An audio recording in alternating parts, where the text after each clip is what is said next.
Black Girls Podcast, a weekly conversation about mental health, personal development, and all the small decisions we can make to become the best possible versions of ourselves. I'm your host, Dr. Joy Harden Bradford, a licensed psychologist in Atlanta, Georgia.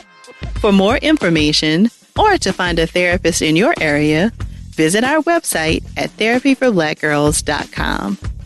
While I hope you love listening to and learning from the podcast, it is not meant to be a substitute for a relationship with a licensed mental health professional.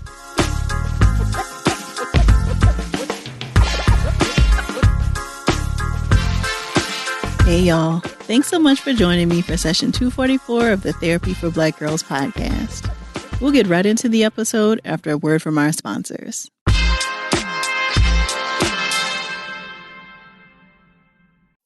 Shingles? Oh boy, my wife did not have a good time. You mean that rash she had? Yeah, she said she'll never forget the pain, the burning, the rash lasted for weeks, and there's nothing you can do to prevent it. Well, actually, there's a vaccine that can prevent shingles. What? Yeah, shingles can be prevented. Shingles can be what? Prevented. 50 years or older, talk to your pharmacist today about shingles vaccination. This advertisement is brought to you by GSK. It's the new year, which means it's time to leave the I have nothing to wear rut back in 2021. Luckily, Macy's makes rediscovering your style effortless with their free personal stylist who can help you find your look and feel best dressed for any occasion. Macy's personal stylists are the experts you should have in your corner. Visit Macys.com/personal stylist to book an appointment today. Again, that's Macys.com/personal stylist. From websites and online stores to marketing tools and analytics, Squarespace is the all-in-one platform to build a beautiful online presence and run your business. Many of you know that I'm currently writing my first book, Sisterhood Heals, which is scheduled to be released in the summer of 2023. And our team was able to use Squarespace to create a beautiful landing page at sisterhoodheals.com that will be able to evolve as the book gets closer to publication. Right now, it's set up to gather emails from those interested in learning more and who'll be ready to hit purchase when the pre-order link comes out. But I'm also planning to share some blog posts with some behind-the-scenes thoughts and inspiration, and all of it is fully optimized for mobile so that it looks great no matter what device you use to view it. Is there a new project you're working on this year? Head to squarespace.com/TFBG for a free trial. And when you're ready to launch, enter code TFBG to save 10% off your first purchase of a website or domain.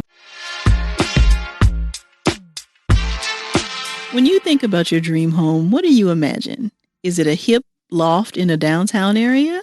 Or perhaps a cute farmhouse in the country somewhere? Whatever the dream, there are some very practical steps one needs to take, especially when it's your first home.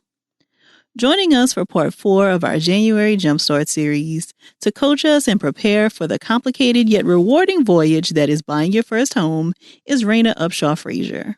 You may be familiar with Rena as a cast member of Netflix's hit series Selling Tampa. If you haven't watched it, I highly recommend. Rena is a Tampa-based real estate agent and broker. With a background in real estate and business litigation, Rena aims to help clients navigate even the stickiest of real estate situations and replace the stress of homeownership with excitement. Rena and I chatted about her experience helping clients through the home buying process, tips for first-time homebuyers, and how to prepare your mental health for the journey of home ownership. If something resonates with you while enjoying our conversation, please share it with us on social media using the hashtag TBGInSession. Here's our conversation. So if you could get started, Rena, by telling us a little bit about what you do as a real estate agent and a broker. Sure. I have an agent license and I have a broker's license as well. And so as a real estate agent, I help people and businesses also find homes or sell homes. That's the short answer of it. Within that, we do so much for our clients in that whole process. And then on the business side, we help businesses locate commercial spaces or sell commercial spaces. So can you say a little bit about the difference between an agent and a broker? What are the differences there? Absolutely. So an agent is basically the entry-level license to being able to assist someone with buying or selling a home and get paid by a commission. The broker's license is a different additional level of education, and it's a different license. And as a broker, you can open your own office and employ agents, whereas an agent, you have to work underneath a broker. So an agent can't go out and operate on their own. They have to be associated with a broker. And so is it like a signing off process that has to happen? Like, why are they working underneath someone? It's a licensing requirement. And really, it's that education aspect. So a broker goes through additional educational classes and gets an additional license with the state to say, I can oversee other agents. I'm going to adhere to all the ethics and professionalism, and I know how to run a business, because that's a part of owning the brokerage as well. You are handling people's money. You can serve as an escrow agent for deals. You can serve as a property manager where you're taking tenants' money and distributing them to landlords. So there's a lot of responsibility that comes with being a broker that requires that extra license. Got it. That makes so much sense. So what are the certifications and licenses that someone has to have? Like, are agents and brokers only licensed in their states, or is it across state lines? Can you say a little bit more about that certification and licensing? Sure. So the entry-level license, which is called a real estate sales associate, to get that license, you've got to go through what they call a pre-licensing course. So that's where you get all your education as a real estate agent. You have to pass that class, and then you have to go and take a test with the state and get a license with the state before you can start operating as a real estate agent. And then if you want to go in to be a broker, you take an additional pre-licensing class on the brokerage level, and then you have to take another test with the state to get your brokerage license. Got it. And it's only by state. So if you wanted to be a licensed agent in multiple states, you have to take each state's exam, it sounds like. Yes, technically, but there are some states where if you are licensed in one state, they may acknowledge your license and you may be able to take a shortened process to be able to work in that state. So how do we know that somebody that we're working with is legit? Is there a database we can look up to make sure that the person that we're working with as an agent or a broker is appropriately licensed? Absolutely. As with anybody who's licensed with the state, you should be able to check on the status of their license. So here in Florida, you can go to the Department of Business and Professional Regulation, and you can look up each agent by their name. It will tell you what licenses they have, when they expire, and whether they're in good standing. Thank you for that. We know that racism pretty much infiltrates all areas of our lives. And I'm wondering if you can shed a little light on some of the difficulties that Black buyers may be facing in this market. And it's not just Black buyers. There was an expose that came out about a Black couple who were selling their home, and the appraiser, when they had their family pictures up, appraised the home at a low value, and they had it reappraised, took all the pictures down, and the appraisal value significantly went up. So it's not just buyers that are having to face prejudice and racism, it's sellers as well. It is something that is kind of an intangible, and you feel it as an agent as well, right? Because you're operating in spaces that sometimes people aren't used to seeing, people of your color working in that area. And so it's really having realistic conversations with your buyers. And for me, it's being vigilant and making sure that we ensure as an agent that they are getting everything that they're entitled to and the value that they're entitled to. And that's knowing the rules and regulations, that's understanding the contracts, and that's really using your negotiation skills. So are there conversations or things that you do to prepare your clients for some of these challenges? Absolutely. So when I first get a buyer or a seller, I walk them through the whole process from start to finish. This is what's going to happen. These are the different steps, and this is where we can run into obstacles and what we're going to do to overcome them. For example, when we're talking about a seller with an appraisal, I have my clients basically depersonalize their homes. So it's not an issue. And I hate that we have to do that, but I don't just do that for my Black and brown clients. I do that for all of my clients. Depersonalize the home, because when you have somebody walk in, you want them to just see themselves living there, and you take the race out as a factor. Got it. So, Rena, my husband and I have been on the market to try to find a new home probably for the last 6 months. And I'm sure anybody can attest that this is just like a very wild market. Can you talk a little bit about what is the landscape of the buying and selling market right now? And how is it different than maybe even 3 years ago? Ooh, you just said a word. It's ridiculously hot seller's market. And when I say that, that means that the inventory is low for sellers and the demand from buyers is high. So the sellers are pretty much able to set the prices on the house they want. And buyers are in a very competitive market where they're up against so many other people. It's hard to get any type of discounted value on any home. You're probably paying overvalue now as a buyer in the market. And particularly in Tampa Bay, there was an article that just came out, one of the top 10 real estate markets in the country, and Zillow just named Tampa the number one hottest market in the country. There's a big spotlight on Tampa Bay right now that I frankly think we're just getting our due deserves because it's a fantastic place to live. The climate, the weather, jobs, businesses, the coastline, the sports teams now are doing fantastic. So I think people are recognizing that Tampa is a great place to live, which is great for sellers, and it makes it a little more difficult for buyers right now. Yeah, I think that is across the country, and it definitely seems like because of the pandemic, or at least in part because of the pandemic, people have reevaluated what they wanted, right? Or people had an option to work from home now permanently. And so they realize, okay, I don't have to live this far away from family. And so I think all of that mixed together has really just led to lots going on with buying and selling. Oh, yes. The boom in like virtual meetings and being able to work remotely and companies realizing that they can still function by having a significant amount of their staff working remotely has led people to see how important it was basically in the space that they're living in. So they don't have to, particularly like you said, live in a certain area. What's interesting is that you're now seeing different areas of the house being put high on the list of must-haves and what's important, right? Like the master bedroom isn't now as important as, is there a home office? Absolutely. Yeah, I'm looking for like a backyard where the kids can play while I am inside Zooming all day. Yes. So how do you advise your clients to mentally prepare for the home buying journey? Because it can take a toll on your mental health. So what kinds of conversations are you having with your clients to prepare them for the journey?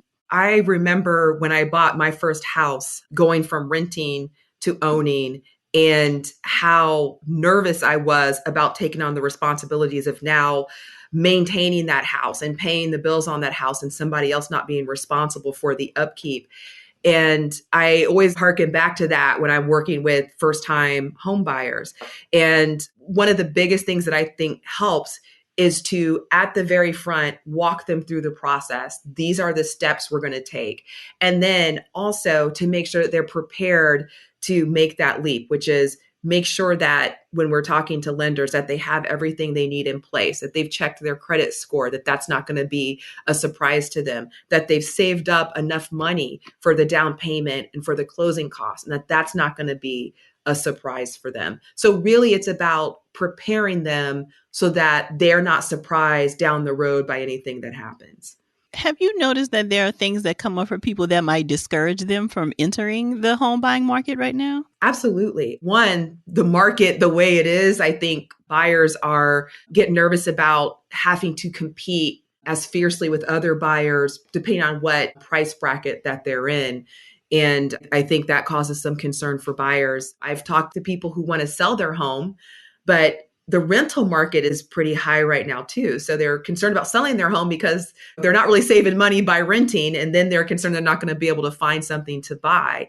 And that's where we as agents can kind of step in and help them work through that process and tangibly see what that looks like.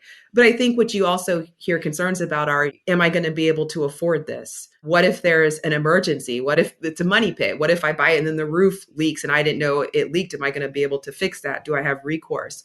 So all those natural things that you would think about when you become responsible for actually maintaining the home and paying the bills on the home, I see buyers get concerned about. And that's what I get a lot of questions about. Yeah, those are big questions. It's a big responsibility for sure. Oh, absolutely. The big responsibility, but it also comes with really, really wonderful benefits. And on the flip side, are there things that you have seen that have encouraged people to get into the markets to try to find a new home right now? Yes, I think that more and more there's a lot of information out there about the benefits of home ownership and wealth building and the ways in which you can do that through real estate, especially for our community, because we've been locked out of it historically for so long, not even given the opportunity to be involved in that aspect of it. And seeing how that can play out basically through building generational wealth, through helping you build a real estate portfolio that can accrue in value as an asset that you can sell. I think the more people understand the benefit of that, they get excited about jumping into the homeownership market. More from my conversation with Rena after the break.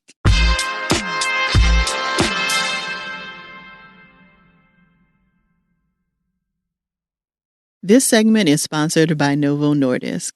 It's easy to get down on ourselves about our weight. That's because we tend to see weight regain or lack of weight loss as a personal failing. But it's important to take a step back and look at what is happening culturally around us. For instance, the pandemic. For the past year and some change, there have been so many new things to navigate. The kids have been home doing virtual school, your dining room has become your office, and the things that you used to turn to for relaxation, like massages and working out at the gym, have largely been taken away. With so many changes and the anxiety of the pandemic, it's really easy to do things like snack because you're bored or stressed. Chips are my go-to. Or opt to watch your favorite show instead of going out for a walk. I'm sure you can relate to that. But the bottom line is, a lot of us struggled with taking care of ourselves because there was so much happening. And naturally, it led to weight gain and weight regain. Struggles related to a lack of access to healthy food make it more challenging to lose weight and maintain weight loss. When it's easier to get processed foods than fruits and vegetables, of course this will impact how you eat and ultimately your weight. But there's also a science behind weight loss and weight regain. When we lose weight, changes in our body's appetite hormones can make us feel hungrier. This causes us to eat more and regain the weight we lost. And it also makes weight management that much more difficult. So it's easy to feel stuck in a cycle of weight loss and regain. A great resource to learn more about this is truthaboutweight.com. In fact, people living with excess weight generally make 7 serious attempts to lose weight over time. 7. And while diet and exercise are our familiar go-tos and are important, they don't have to be and aren't the only parts of your weight loss plan. Weight management is much more complex than what we eat and how we move. It's physiology too. Probably more that than anything else. That's why it's important to partner with a healthcare provider to create a weight management plan that works for you. It should be someone you trust and someone you feel comfortable talking with, because you shouldn't ever feel embarrassed about excess weight or let anyone else make you feel less than. To learn more about how to have that conversation with a doctor or nurse, visit truthaboutweight.com. That's truthaboutweight.com. Once you find a healthcare provider you feel comfortable with, you can work together to develop a weight management plan that is right for you. This segment is sponsored by Novo Nordisk. It's easy to get down on ourselves about our weight. That's because we tend to see weight regain or lack of weight loss as a personal failing.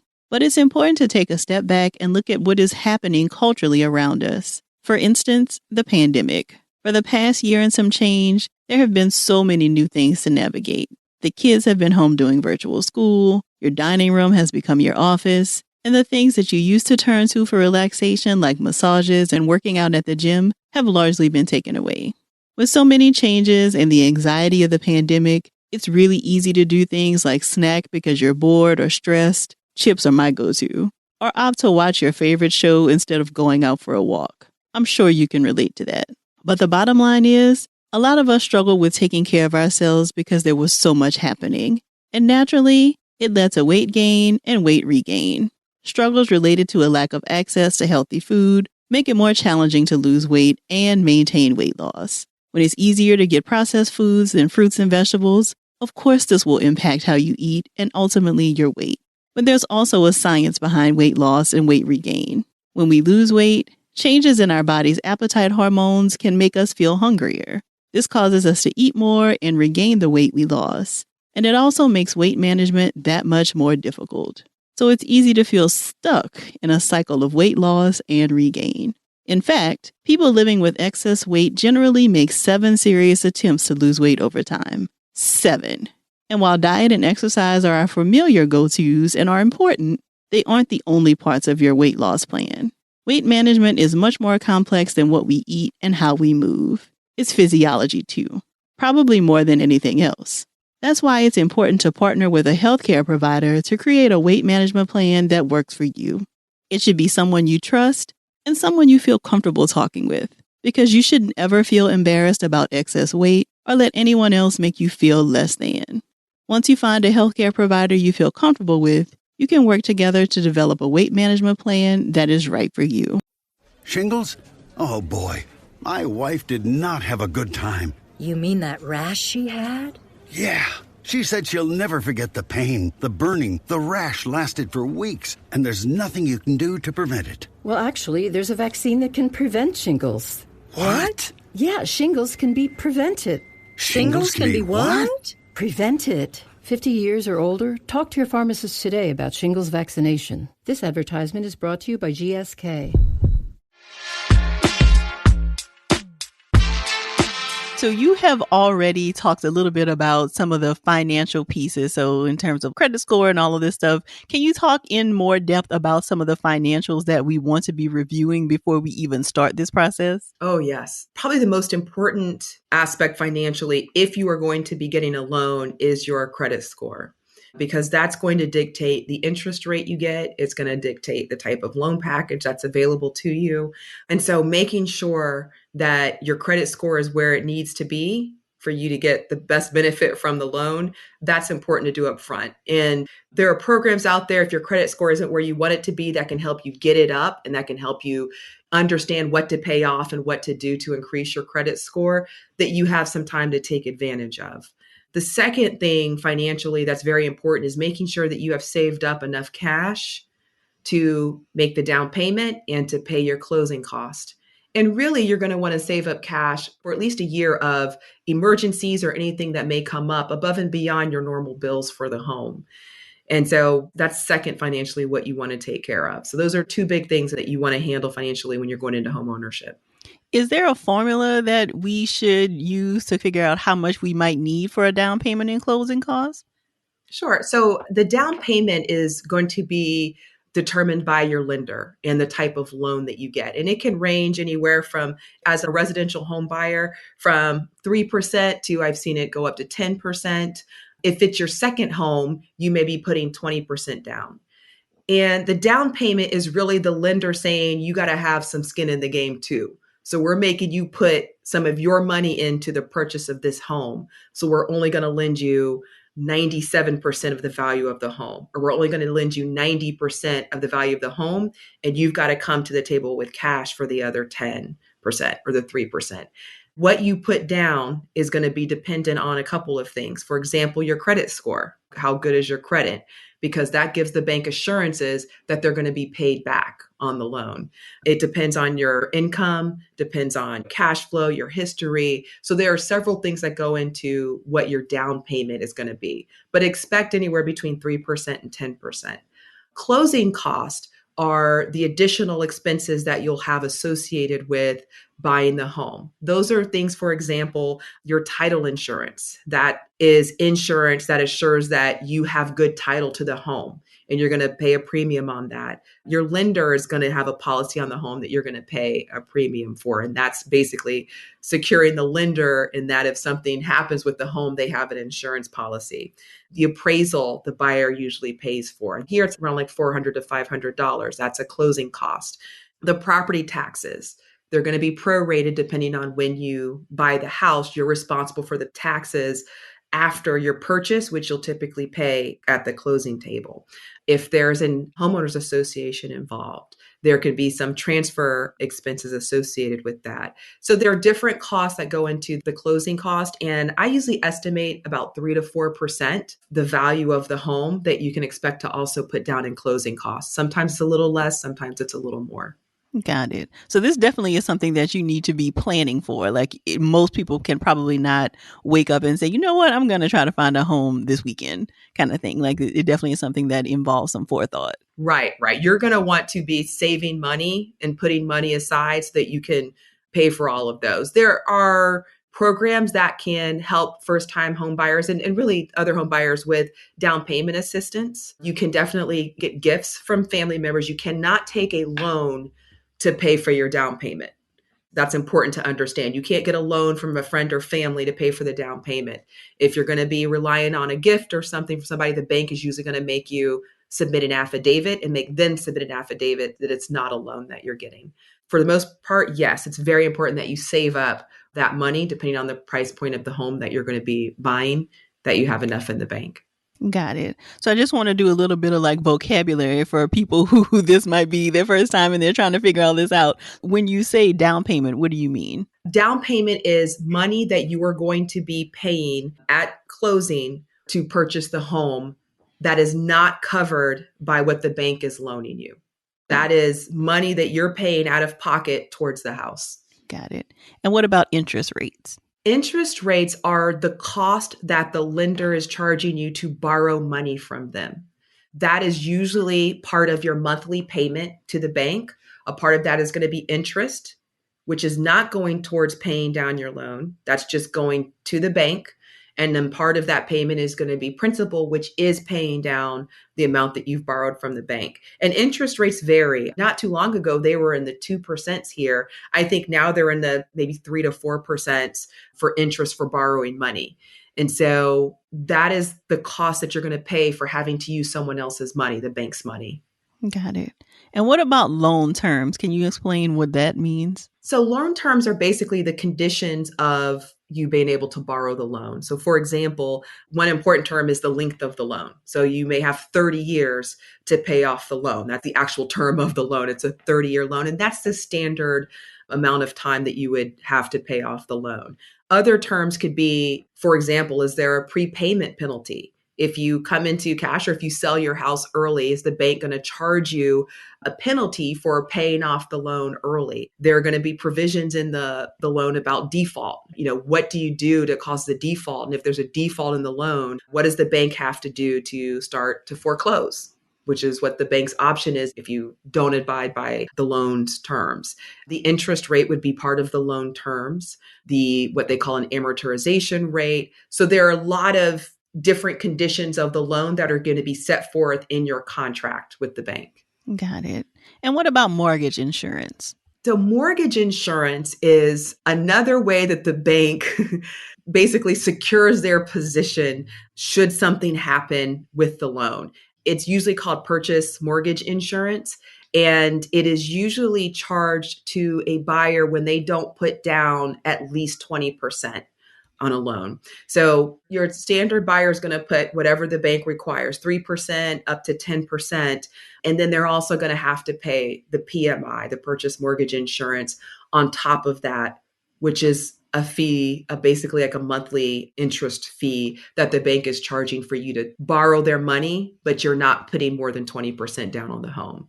If you don't want to pay mortgage insurance, then save up enough money to put at least 20% down on your house. Okay, that's good to know. What kinds of things should we look for to determine that we're getting the best quality and getting the most out of their money when we're wanting to buy a home? Oh, wow. So I think that's going to depend on a couple of things. And one of those is, what is your intentions for the home? Are you buying this home to live in it for, 20, 30 years because this is your forever home? Are you planning on staying in this home for 1 to 2 years and then selling it and moving somewhere else? Because that's going to make a difference in getting the value that you want out of that house. If you're going to stay in the house for a shorter amount of time, it's very important the area that you buy into and making sure that the house is going to continue to accrue in value at a faster rate than if you were going to stay in that home for 30 years. Because then when you go to sell it, you don't want to lose money on it, right? You still want to make money on the home. And that's really on the financial level of it. The other part of it is really the personal level of buying the home. And this is something that I talk to with buyers right at the outset. What do you want out of your home? Do you have a hectic job? And when you come to your house, you want to relax and get away from everything? That's going to be a different home than when I go home. I want to be in the hustle and bustle. I want to be able to walk down to the corner coffee shop, and I want a dog park right there. And I want to come out and see all my friends and all of that. So one, making sure that the home meets what you're looking for as you're living there is important as well. And then on top of that, third is really the quality of the house. This becomes important during the process. You can't always tell these things at the outset when you're first looking at the house, but the home inspection is extremely important to making sure that the house meets all of the standards that you need it to make, and that you're not buying a money pit that you're going to end up putting a lot of money into after you close. We have disclosure laws here in Florida and in all states that require homeowners who are selling to disclose things that you can't see. For example, if the roof is leaking and they know it, they're supposed to disclose those things. But there are a lot of things that affect the value of the home that the seller may not know about, or that it may not be required to disclose, that a home inspection can determine. And so making sure that the house you're buying is of sound quality is important as well for protecting your investment in that house. You know, Rena, because the market is what it is, I've been hearing a lot of people saying that they are foreclosing on the inspection, right? A lot of sellers don't need to wait to give you the time to do a home inspection because there are 5 other offers behind you, right? But it does seem like that home inspection is really important. Can you talk a little bit about maybe some of the mistakes or the things you try to warn people against when they are buying their first home, especially? Yes. And this may be an unpopular opinion for me, but I never advise my client to waive the home inspection. Even if we say we'll do the inspection in 2 days, I will get an inspector out there in 2 days to inspect that home. And that's because there are hidden things that you may not see, that once you buy the house, it is very difficult or very expensive or impossible to undo. So the inspection is so important. I always advise my clients to get an inspector, and I advise them to get a very good home inspector, because you do have some that will go out there and kind of do the cursory gloss over and not dig down deep and get to the nitty-gritty of what you need. So that's important. I also discourage clients from buying houses sight unseen. That's started happening even like for some investors. At a minimum, you want to do a video tour of the house. You want to have a contractor and or an inspector look at it in addition to that. I just can't advise people to buy houses sight unseen. There's too much opportunity to be taken advantage of in those situations. Mm-hmm. Yeah. And again, I think because of the market and there are lots of offers, it can be tempting to just say, okay, we'll figure that out later, but you just don't ever know what you're signing up for. I'm a real estate attorney and I practiced real estate before becoming an agent. And having been on the other side of that, where I'm representing clients who have gone through the process and have not done the due diligence that they needed, and now I'm on the other side trying to unring a bell. You don't want to be on that side. 1, it's expensive, and 2, you can't always get what you want. So you might as well take the time and the money and the due diligence up front to make sure that you're buying a sound investment. More from my conversation with Rena after the break.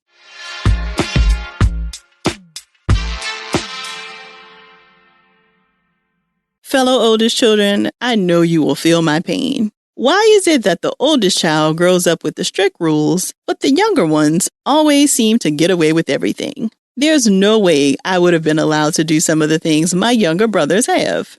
I mean, I had a strict 11 p.m. curfew. Meanwhile, my baby brother was just out living his best life and only had to call or text to let my parents know he was okay. Shouldn't everyone get the same treatment? AT&T gets this. And that's why they've been giving all of their customers, both new and existing, the same great deals. Yep, everyone gets the best deals on every smartphone, no playing favorites. Whether you've been with AT&T for years or you're just starting to think about switching over, visit att.com/best deals to learn more. Restrictions and exceptions may apply. Have you ever had the experience of coming up with an idea or sharing something during a team meeting and no one seems to acknowledge it? But then your new colleague basically rephrases your statement and the whole team loves the idea? It's incredibly frustrating. Kind of like when I tell my kids it's time for bed and they don't seem to hear me, but come running up the stairs whenever Dad says it's time for bed. AT&T hears you. In fact, AT&T has made sure all of their customers, both new and existing, get the same great deals. No matter if you've been with them since your first ringtone.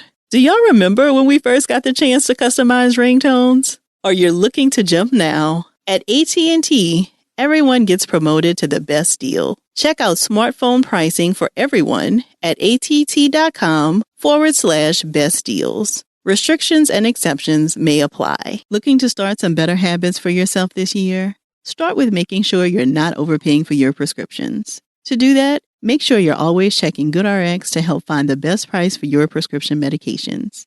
You're probably used to visiting just one pharmacy, not knowing that prescription prices can vary between pharmacies by as much as $100. Try using GoodRx to instantly find discounts and compare prices at all the pharmacies in your neighborhood. Even if you have insurance, you should still check GoodRx because it can often beat your copay. You can use their site or the GoodRx app, which you can download for free. GoodRx is free, easy to use, and could instantly save you up to 80%. Plus, it's accepted at over 70,000 pharmacies nationwide. So for simple, smart savings on your prescriptions, check GoodRx. Go to goodrx.com/TBG. That's goodrx.com/TBG. goodrx.com/TBG.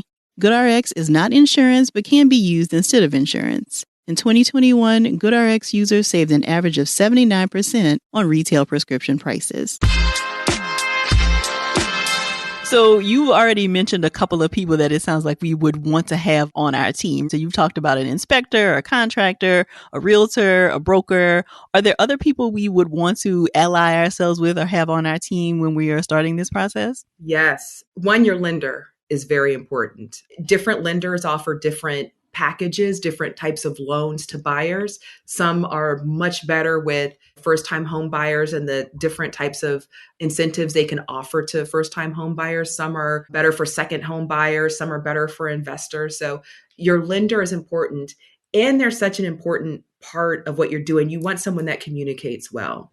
Your real estate agent, as we've been talking about, is very important because they're going to be with you from start to finish and can help you make a great investment or can stop you from making a bad investment. But they're there to give you advice and to facilitate the whole process. And as we discussed, the home inspector is very important. If you're going into a home that you know is going to need some work, and you're willing to put that work in, then your general contractor is going to be very important because the quality of that work is going to affect the value of your home later on when you go to sell it. You're going to have a title company that's involved. Usually the seller picks the title company here and the buyer goes with the seller's title company. But if a buyer has a really great rapport and relationship with the title company, they can pick their own title agent as well. You've mentioned a couple of times that there may be some incentives, especially for first-time homeowners. Can you say a little bit more about what those are and where we might find information about that? Sure. So lenders, mortgage brokers, and then there are even organizations that can help with first-time home buyers. So, for example, we have an organization here called Salita's House, and I'm sure there are organizations everywhere. So they can help you with budgeting. They can help you with getting your credit to where it needs to be. And then they can help you find programs that will help with if you need down payment assistance. There are even some programs that assist with what you call buying down the points on the mortgage so that your interest rate can be a little bit lower so that you can afford the mortgage payments on a monthly basis, right? Because if your credit's not good and your interest rate is high, that can prevent you from affording basically the monthly mortgage payments. There are programs that can help you pay down debt and tell you how to do that. And that's not just the banks. There are actually organizations, nonprofits, even some government programs that can help first-time home buyers with some of these matters. Got it. Okay. We've already talked about the fact that this is not something that you can do probably with a quick turnaround. So let's say someone is 2 to 5 years out from buying their first home. What kinds of small steps and things should they be taking and thinking about right now to set themselves on the right path? They can, one, determine what type of house they want. And that's going to help them figure out what the value of that home is going to be that they want. And when they know that, you can either go through lenders or even the internet now. You can go on the internet to get a feel for what your monthly payment is going to be for the mortgage of that size. And so you can start really saving up and understanding what incorporating that payment into your monthly bills is going to look like. And so making sure that you are putting the money aside and that you're budgeting such that you can afford that. You can also start saving up the down payment that you're going to need for that house and for the closing costs. What we talked about, the percentages that you're probably going to need to put aside. And then I can't emphasize enough how important it is too that take a look at your credit score, see if there are things that need to be fixed or if that can affect your credit score to raise it, because it's going to make such a big difference in the rate of the loan that you get, and start working on fixing that. If you do those three things, you're going to be in a good position. Serena, having gone through the process in buying a first home and now trying to buy a second home, it feels like there were things that kind of came up close to closing that I don't think my husband and I were anticipating, right? So we found out we needed to pay off his car before like the loan will go through. And that wasn't something we knew going in. And I've also seen people, I think some real estate agents like on TikTok talking about how you cannot touch your credit after you have been approved for a loan. Can you talk about some of those things that maybe don't come up in everyday conversation that people need to be prepared for? Oh, yes. And I will tell you, COVID also threw in some weird things that were happening. I had clients that last minute had to go get letters from their boss that they're not going to be laid off in the next 6 months due to COVID, and just interesting things that lenders now feel like they need to protect themselves. So once you go to a lender and basically start what we call the approval process, you're like, okay, I'm going to buy a house. You go to the lender, you're going to get something from the lender called a pre-qualification letter. And that letter is going to say, based on what you've told us that you make and what your debt is, we can loan you this amount of money for a house.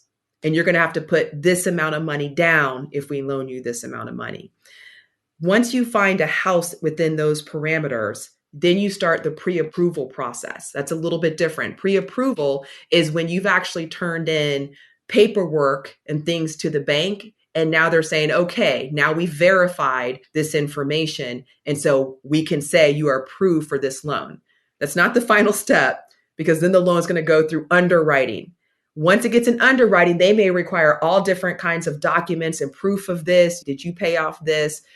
Once you start that process with the bank and get the pre-approval and the pre-qualification, you do not want to do anything that is going to affect your credit or that is going to affect your income. Do not go on a large shopping spree and spend the money in your bank. Don't go buy a car. Don't lend money to your sister. You want your finances to stay as close to possible as to what the bank was looking at when they started the loan process. If you do, they may make you start over, or you could actually lose the loan. They could say, never mind, you don't qualify now at this point. So what you said is extremely important. Once you start the process, don't make any major purchases. Don't quit your job and go to another job. That should go without saying, but it happens. Even if it's a higher paying job, it's just kind of keep things status quo to give the bank time to evaluate the loan and get you to closing. I didn't know you couldn't even take like a better job, like even a higher paying job would disrupt everything that has been started. So ultimately, the lender may be excited that you have a higher paying job, but at least it's going to delay your loan. And that's because you don't have a payment history with that new employer. So the bank is going to at least need some type of verification from your lender. You don't have a history of payment. This isn't something that's been on your taxes. So they're going to need to verify that this income is legitimate and what it's expected to be moving forward. And so even if the bank moves forward, it's probably going to delay your loan in that now they're going to need more paperwork and more evidence of this new employment.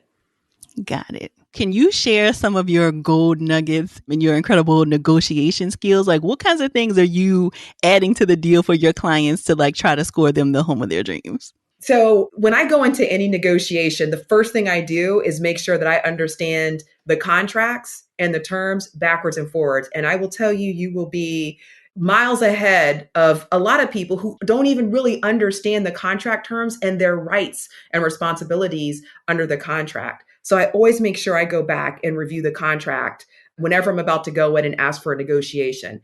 In real estate, you can get into a lot of addendums because there are a lot of concessions that happen along the way with inspections and repairs and things. I always know those backwards and forwards when I'm going into a negotiation. I also really try and understand the positions of the parties, because a lot of times you can get a win because the seller isn't necessarily looking for some type of monetary part to that. There are other incentives that you can offer them that they may be just as happy with. And the same thing for your buyer. So if you're looking at where they are in, does this seller need to move quickly? Do they not want to move quickly? Are they relocating? Are they moving close by? Do they have a closing that's coming up fast and that's what's making them nervous? When you take that into its totality, you can usually come up with some really creative solutions for your client that gets them what they want, that doesn't compromise on the monetary side of where they are. So that's important. Then the other piece is really, and this is from the law too, is just understanding how people negotiate. A lot of times our feelings and emotions get involved and put us in a compromising position where we're not really open to receiving something that may be a very good deal. And stepping back and really assessing where the seller is or the buyer is emotionally and trying to address that can really help you in the negotiation aspect. Yeah, it definitely seems like your law background makes you just a fantastic agent, especially for these kinds of times. I hope so. So this episode is a part of our January Jumpstart series, and I'd love for you to share any words of encouragement you have, Rena, for people who are thinking that they want to take the steps to buying their first home either in 2022 or beyond. Absolutely. It's so worth it to get into home ownership. One, for me at least, the pride of owning your own home and having worked for something that is now an asset for you, something that a landlord can't come and just pull from underneath you because they decide they don't want to rent or they're going to sell the home. And now you are in a position that you can't control. 2021 coming in 2022 is a scary time for buyers. And I know that because of the market, but there's definitely opportunity there. And having a good agent and having a good team makes all the difference and can really facilitate it for you. And if you're just not ready for it, the best thing to do is to start positioning yourself so that you will be ready for it when you're able to make that leap. So the things we talked about, save up your money, get your credit in a really good spot, and really understand what the finances are going to be once you own the home. And you are going to be so ready and prepared for when you finally own your own home. Well, thank you so much, Rena. We so appreciate all the information that you shared with us today. Thank you for having me on. I love talking about this. I love being able to help people, especially when it's their first time buying a home. It's just so important. It's so special. I'm so glad Rena was able to share her expertise with us today. To learn more about her and her work, visit the show notes at therapyforblackgirls.com/session244. And be sure to text 2 of your girls this episode right now. If you're looking for a therapist in your area, be sure to check out our therapist directory at therapyforblackgirls.com/directory.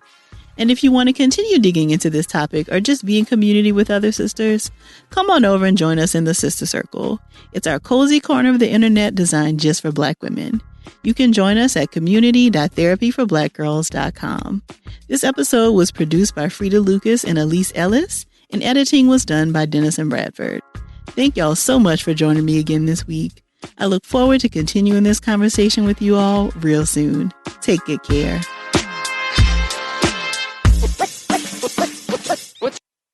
Give us your attention, we need everything you got fast. Waiting on reparations, we be the illest podcast. Tune in every Thursday, politics and wordplay. We fight for the people cause they got us in the worst way. From the Hill to Brazil, Bombay to Kanye. From the left enclave to what the neocons say. Every Thursday, cop the heady conversation. And break us off with some bread cause we waiting on reparations.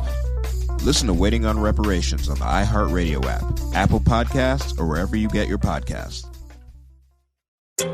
Make sure to check out Drink Champs, your #1 music podcast on the Black Effect Podcast Network. Hosts NORE and DJ EFN sat down with artist and icon Ye, which Vulture called one of 2021's most significant interviews. I literally had to go like Thanos, and I don't want to have to be the villain, but when I went and did the Donda thing, Ye returned. And everybody had to sit back and watch the real leader. Check out Drink Champs' conversation with Ye and many more legendary artists each and every Friday on the iHeartRadio app, Apple Podcasts, or wherever you listen to your favorite shows. This is Roxanne Gay, the host of the Roxanne Gay Agenda, the bad feminist podcast of your dreams. Each week, I talk to an interesting person about feminism, race, writing and books and art, food, pop culture, and yes, politics. We can't escape politics. Listen to the Luminary original podcast, The Roxanne Gay Agenda, every Tuesday on the iHeartRadio app, Apple Podcasts, or wherever you get your podcasts.